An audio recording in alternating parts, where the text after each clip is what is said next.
Мислев дека гревот мој избегал пред 1000 години, но кога повторно се нурнав во себе си, ги видов во еден крај од душата старите богови како клечат и ми се подсмеваат за заблудата. И ете го громовникот со жолти очи, препрокриени со сенка на облак.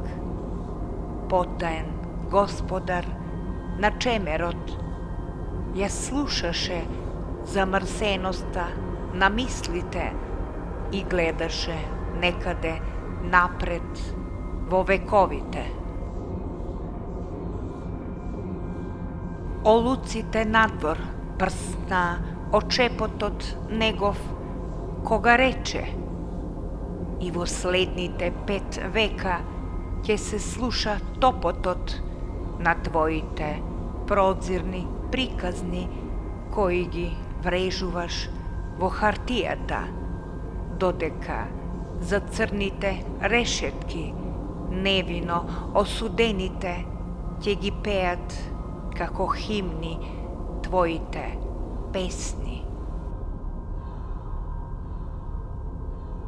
Малку срамежливо и молитвено глаголев пред него, барем тешката судбина да ми ја сметне од грбот, за да им кажам на сите дека и јас сум живеел барем еден ден во сегашноста. А за гревот ќе признам без срам и перде. Ката вечер се раѓа, ката утро умира низ вените.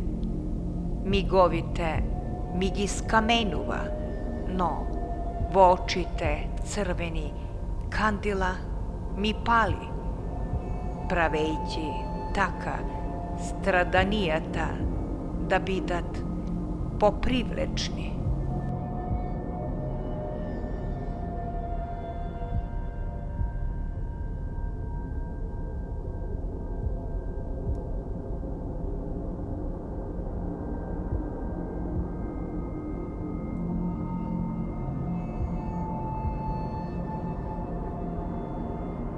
Молчам и наслушнувам, а и тишината наслушнува.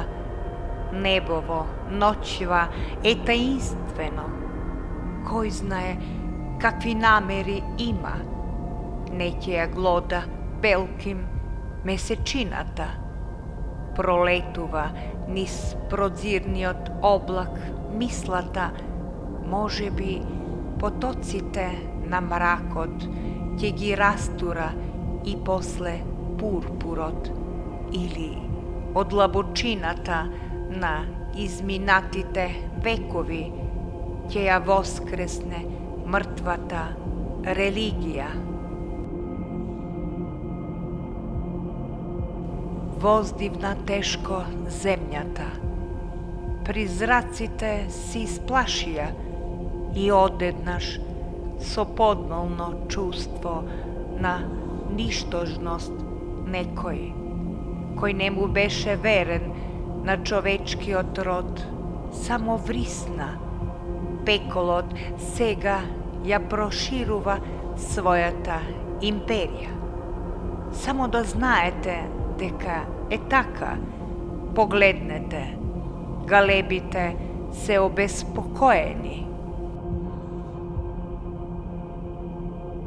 Молчам и наслушнувам, а и тишината наслушнува, дали некаде во далечините ќе ја слушнеме повторно победничката химна, што е певме секогаш кога смртта танцуваше низ мракот.